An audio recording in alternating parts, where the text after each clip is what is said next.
be ranking every killer in Forsaken. I'm excited. If we get to 500 views, I will make part 2, but with all the survivors. So let's just get started. There is a total of 5 unique killers in Forsaken, each having their own stats, abilities, and playstyles. While each one of them can be good when used properly, certain killers are definitely better than others. So, in this video, I'll be taking a close look at the capabilities and weaknesses of each killer, then ranking them on a tier list. Hit that like button and subscribe, and let's get started. For our first killer, I forgot to also mention, if I don't like any of his rankings, I made my own tier list with all the 5 killers. Alright, let's get started. Jason. Jason is likely the most simple killer in Forsaken, having a 2-star difficulty Yeah, and 2-star. excelling in punishing mistakes. They 2-star, have 1,250 health, a walk speed of 9, a sprint speed of 28, and a terror radius of 45 studs. So you could sneak behind him, really. Terror radius is how close a killer can get before their chase theme starts playing, which warns survivors of their presence. 45 is below average, with most other killers having a terror radius of at least 60. This makes it easier for Jason to sneak up on survivors, which is very beneficial for his moveset. His first ability is Slash, where he attacks forward with his machete. It deals 20 damage and has a windup of 0.2 seconds, which is the second fastest move in the game. It has a cooldown of 1.9 seconds and inflicts bleeding 1 for 5 seconds, which deals an extra 8 damage. It is an infamously long hitbox, which combined with his fast windup makes it quite easy to hit. Sometimes it can feel impossible to dodge his attacks. His second ability is Behead, where he performs a slight lunge and a wide horizontal swing. It does 20 damage and inflicts Helpless 1 for 14 seconds. Helpless prevents the user from activating any of their abilities, so it can be quite oppressive. After using Behead, Jason gets Slowness 1 for 2 seconds, making it quite punishing to miss. His third ability is Gashing Wound, where he deals a total of 50 damage through a series of slashes. This move is difficult to land, completely stopping the user's movement and having a lot of end lag, but in return is one of the most punishing moves in the game. It has a cooldown of 40 seconds. Finally, his last ability is Raging Pace. Once activated, the nearest survivor will be highlighted, and Jason receives a continuous walk speed at 19.5. During this, he does not drain any stamina, regaining it until he reaches 70. After that, he will start to lose stamina. He also becomes enraged, buffing the damage of all of his moves. Slash deals 25 damage and launches Jason forward. Behead deals 35 damage, and Gashing Wound deals a whopping 70 damage. Jason is the highest damage dealing killer in the game, with his Gashing Wound often dealing at least 50% of a survivor's health, and if used skillfully, it can be almost impossible to juke their attacks due to how quick they are and the generous hitbox. Behead is also a great option, as the lunge attack is quick and unexpected and can allow you to land an easy hit when survivors would otherwise think you're out of range. The smaller terror radius also lets him sneak up on survivors that are working on generators, which works fantastically with his Gashing Wound ability. Because it's so hard to land, you can only really use it if a survivor isn't paying attention or if you've managed to corner them. Otherwise, it's too difficult to connect and it's too punishing to miss. However, it works fantastically against a guest or any survivor that misses an ability against you. The survivor will have a ton of end lag, and Gashing Wound is the strongest punish move in the game, so in this cases it can be very useful. Raging Pace can also help him deal with survivors that are looping him, as you regain stamina while using it up until 70. So you can chase after a survivor, and once you run out of stamina, enter a Raging Pace and keep walking after them, now with an increased speed. Once you reach 70 stamina, use your Slash attack to lunge forward, then keep running after them. Jason has a very simple playstyle, focusing on chasing survivors and mainly spamming his Slash, since it's... Most new players start off with Jason, and since he's very simple, you'll see what I will rank him. So good, but you can throw in his other abilities, catching people off guard and dealing way more. Jason's also very sneaky. He's like a spy. He's sneaky. He can attack you like instantly when he sneaks right behind you. So, yeah. That's what I'll do. With all these tools, Jason can be very scary to face, as it can be difficult to shake him off the trail, and he can deal an insane amount of damage in a matter of seconds, but unfortunately, he does have many issues. Primarily is the fact that he gets so easily looped. While Raging Pace can slightly help him regain his stamina, he has such a hard time catching up. You'll often spend most of the game simply trying to get in range of anyone, and considering he doesn't have a single projectile, he's basically helpless against a good team. He also gets absolutely bullied by other sentinels, even if he isn't trying to kill them. Because he has no effective means of closing distance, if he gets stunned by another survivor, the person he's chasing can easily get away, and he has almost no hope of catching up to them. This is why he excels against uncoordinated teams, because if he can manage to stay in range of a survivor, it's extremely difficult to juke his attacks, and he will likely get the kill. But against any form of teamwork, your boy is getting cooked. Therefore, I'm gonna have to rank him as a low B tier. I'm gonna give him my ranking, drum roll please, an A tier. The reason why I give him an A is because he's the first killer of the entire game. You start off with him, you know, and I just think he's a good killer if you're good at M1. If you have a good M1, you're going to use Jason. So I think I'll rank him an A. Our next killer, we have my personal favorite, John Doe. In stark contrast to Jason, John they are one of the Doe. most technical and strategic killers in the game, having a 5-star difficulty. He has 1,500 health, a walk speed of 9, a sprint speed of 27.25, and a terror radius of 60 studs. He has 2 passive abilities, with his first one being Natural Malevolence. He leaves a trail of corruption behind him as he walks, which if any survivor steps into, inflicts him with Corrupted 2 for 3 seconds, which deals a bit of gradual damage. His second passive ability is Unstoppable. If John Doe is using the ability Corrupt Energy or 404 Error, which I'll talk about what they do later, he can only be stunned for 2 seconds. He also receives Speed 1 for 4 seconds, letting him punish anyone who tried to stun him. His first ability is Slash, where John Doe uses his claws to attack in front of him. This deals 28 damage and has a windup of 0.4 seconds. Without considering status effects, this is the strongest Slash in the game. It also has the same hitbox as Jason, so sometimes it can feel unreasonably long. It has a cooldown of 1.75 seconds. His second ability is Corrupt Energy. After a decent windup, a line of 27 giant spikes will sequentially appear, dealing damage to any survivor hit and forming a wall. You can aim this attack with the spikes appearing wherever you're facing. If a survivor is hit, John Doe will receive Speed 1 for 7 seconds. They will also become highlighted to the killer in case you accidentally hit someone. Survivors can be hit up to 4 times, with each spike dealing 12 damage, so you can deal a potential 48 damage with this ability. It has a cooldown of 18 seconds. His third ability is Digital Footprint. John stomps on the ground 3 times, creating a shadow trap. If a survivor walks into this trap, they will receive Slowness 2 and Corrupted 1 for 10 seconds. On top of that, John receives Speed 1 for 10 seconds, and the survivor becomes highlighted. So, if someone walks into your trap, they're usually dead. You can place up to 3 traps at a time, and they despawn after 165 seconds, or if someone comes into contact with them. His final ability is 404 Error, which serves as his method of finding survivors. It highlights every survivor.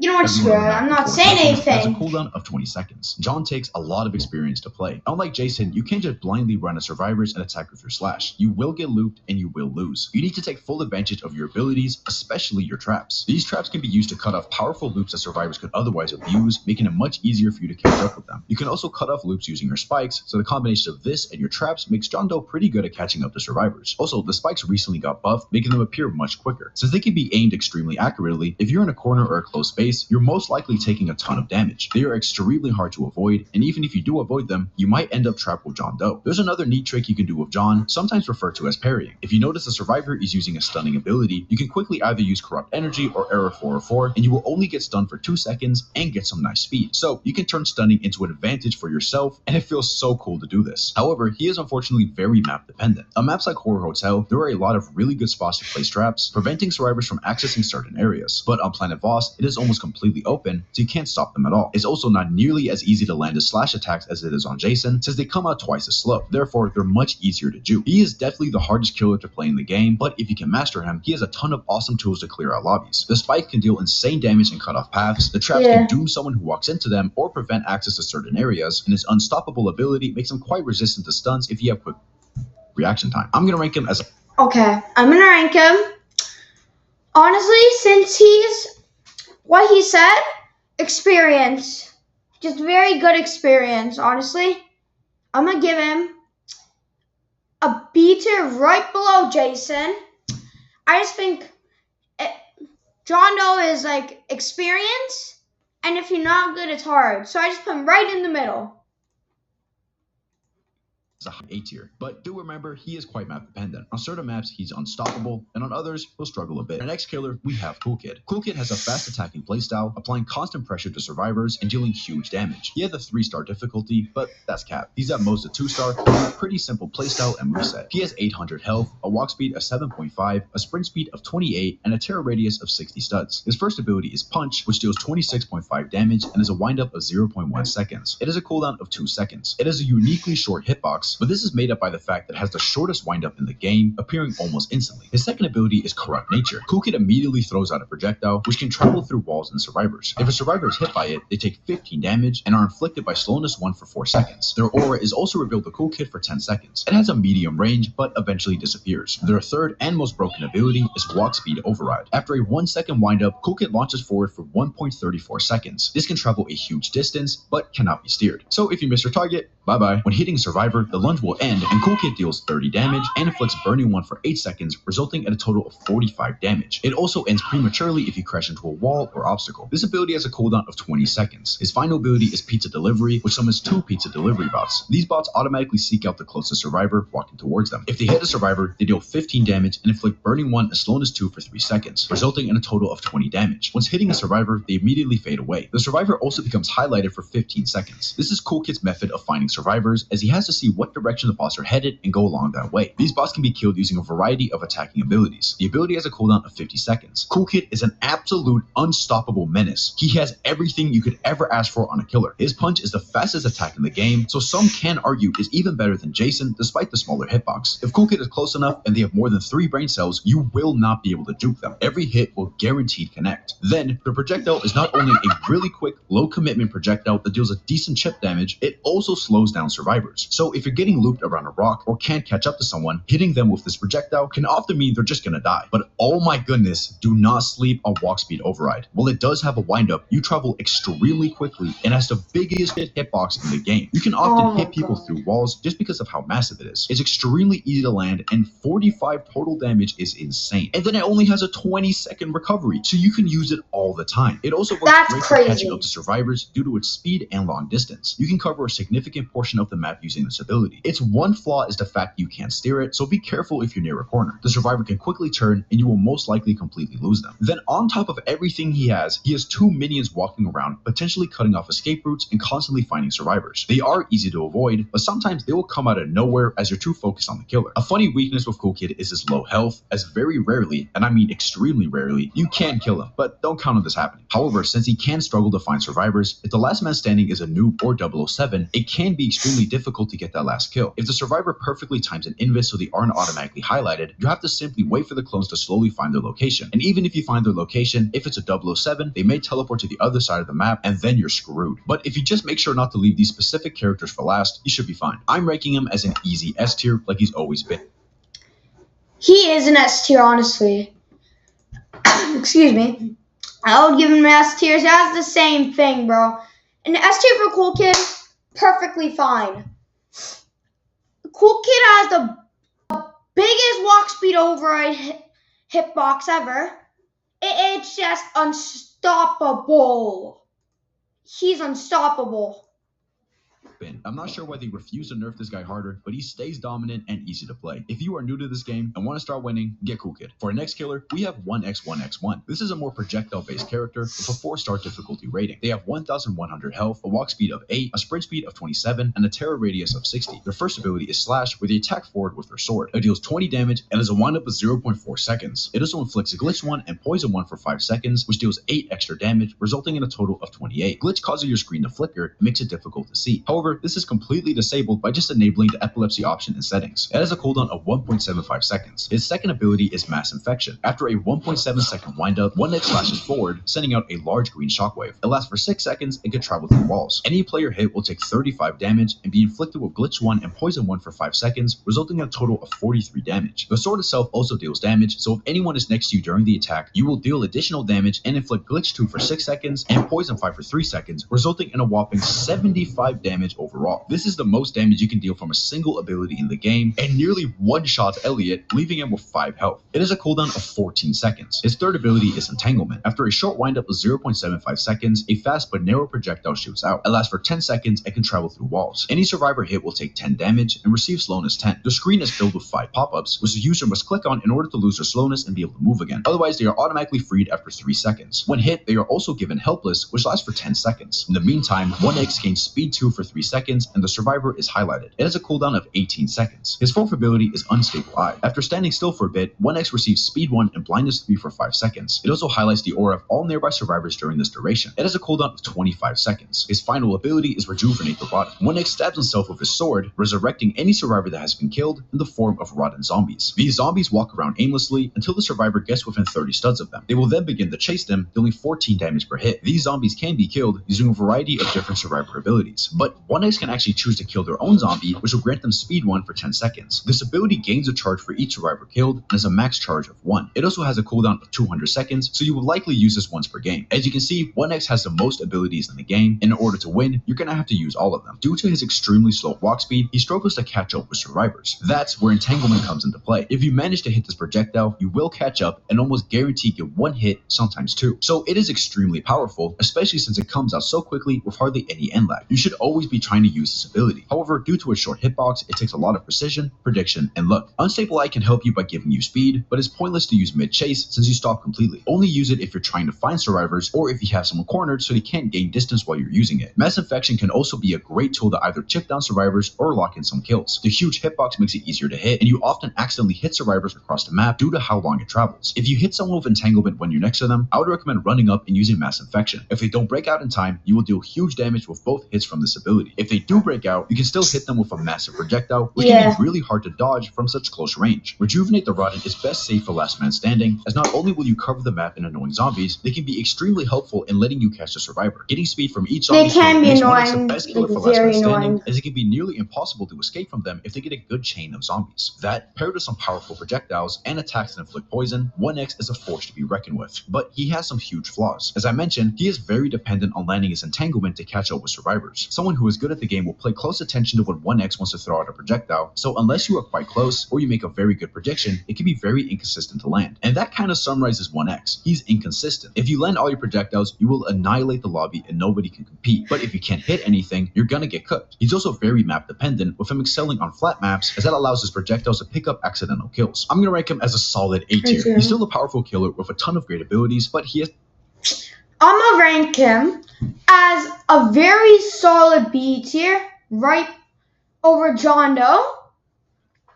If you want like a killer that has more projectiles, if you're good with projectiles, you first got Cool Kid, then you get 1X, then you get John Doe.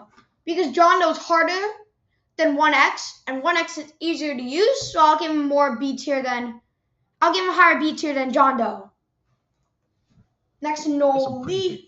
Now, for our final killer, we have Noli. Noli is one of the most unique killers in the game, sporting an extremely interesting kit. He's also ranked as a 5-star difficulty, but that's mainly because his abilities are very in-depth, and their effects change depending on their circumstances. He's not that hard to use. They have 1,111 health, a walk speed of 7.5, a sprint speed of 27.5, and a terror radius of 80 studs, which is the biggest in the game. They have two different passive abilities, which are both arguably the most complicated and interesting in the game. His first and main passive ability is hallucination. Several of Noli's abilities will inflict hallucination upon survivors, which will display various, hallucinations. The severity and amount of hallucinations will depend on the level. For example, you see one hallucination at level 1, 2 at level 2, etc. At level 1, the hallucinations you can witness are timer displaying wrong info, objectives count displaying wrong info, and Noli's chase music playing when he's not actually nearby. At level 2, fake pizzas and fake dispensers will appear, which will give you fake HP. This health disappears after hallucination fades. Finally, at level 3, a fake Noli will spawn in and chase you, which will appear to deal damage, but actually doesn't. So, these hallucinations can make the game quite stressful. His second passive ability is Prankster, which places fake generators in slots where real generators did not spawn. If a survivor solves a puzzle in a fake generator, they receive a level of hallucination. If you complete the entire generator, they will get hallucination 3, and the generator will reset. You can tell if a generator is fake based on the noises it makes, so the survivors have to be careful and pay attention. His first ability is Stab, where Noli uses his Shadow Tendril to attack forward, dealing 25 damage and having a windup of 0.4 seconds. It is the same hitbox as Jason and a cooldown of 1.8 seconds. His second ability is Void Rush. In order to activate this ability, you need to hold down the key for 1 second. If you let go early, it will be cancelled. Noli will begin rushing forward, and you can slightly steer the movement. The rush will continue until you hit a survivor, obstacle, let go of the key, or the meter runs out. If you hit a survivor, they will take 10 damage and receive hallucination 2. After 0.8 seconds, you can perform a re-rush. Hitting a survivor with hallucination 2 will cause you to slam them into the ground, dealing an extra 40 damage for a total of 50. The ability has a cooldown of 20 seconds. His third ability is Nova. Noli throws his Void Star after a 0.78 second windup, which can be aimed using your cursor. It explodes on impact, pulling survivors in and dealing 15 damage. If you hit a survivor or wall, it has a huge explosion. However, if you hit the ground, the explosion will be much smaller. You can also choose to manually detonate it by clicking the ability again. This results in the same smaller explosion. His final ability is Observant. Once activated, all generators across the map are highlighted. Upon selecting one, Noli will teleport to it after 1.45 seconds. Once teleported, every survivor will receive a different level of hallucination depending on how close they are. 20 studs away equals level 1, 60 equals level 2, and 100 equals level 3. So this ability can be great to spread hallucination across the map. Noli's great greatest strength is definitely his incredible movement capabilities. Void Rush can help you cover a significant portion of the map and catch up the survivors running away. And if someone is on the other side of the map, you can easily get to them using the teleport. Nobody is ever far away if you're using Noli. Void Rush is also extremely powerful, dishing out some serious damage. If you can chain the attack between a couple survivors, you can quickly rack up a ton of damage across the lobby. Even if you just hit one person twice, that's 50 damage and it's pretty easy to land. It's like combining Jason's Gashing Wound and Cool Kid's Walk Speed Override, then allowing you to steer it. Just make sure there aren't any walls nearby that they can quickly hide behind, because you can't turn that sharply. But you aren't nearly as punished for missing this move as you are with Cool Kid, since you can cancel it whenever you want. It's a very good move. Void Star is great as well due to how easy it can be to hit if you're in a closed area. It excels on maps like Horror Hotel, since it can clip through walls, and if survivors don't have a lot of area to move, it can be nearly impossible to dodge. However, if they are in an open space, it can be hard to land, so don't just blindly throw it out. Also, it's not really worth using during a chase, since 15 damage isn't that much, and it'll let the survivor gain a ton of distance. A fun use of this ability is to pull survivors off of ledges. You can catch some survivors off guard and save time running up to them. He does have some issues though. Unfortunately, while it is a cool mechanic, the hallucinations don't really matter. No hallucinations deal any actual damage and cannot harm survivors. The only hallucination that will ever mess up a survivor is the fake Noli, since they can end up wasting their stamina running away. But after a few games, it's so easy to tell if the Noli is fake. They run in a perfect straight line towards you, which no killer is ever gonna do. They lock onto you like a homing missile and keep pressing up against you. Real killers would use more punishing abilities like Void Rush. His stab attack is also arguably the worst primary attack in the game, dealing below average damage, applying no special effect, and having a 0.4 second windup. This attack is an essential part of every killer's damage dealing, which is just gonna make it harder for Noli to kill people. Also, if survivors are careful and stay away from open areas, you may struggle with landing the Void Rush, which is otherwise his best form of dealing damage. Because of all of these issues, I'm gonna rank him as a solid 8.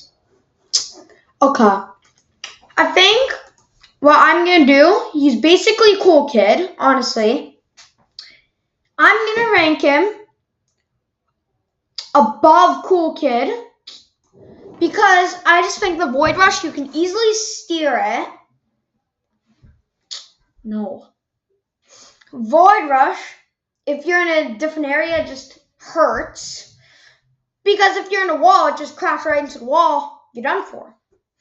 Cool Kid, even though he can't steer it, he has a better ability to make up for that.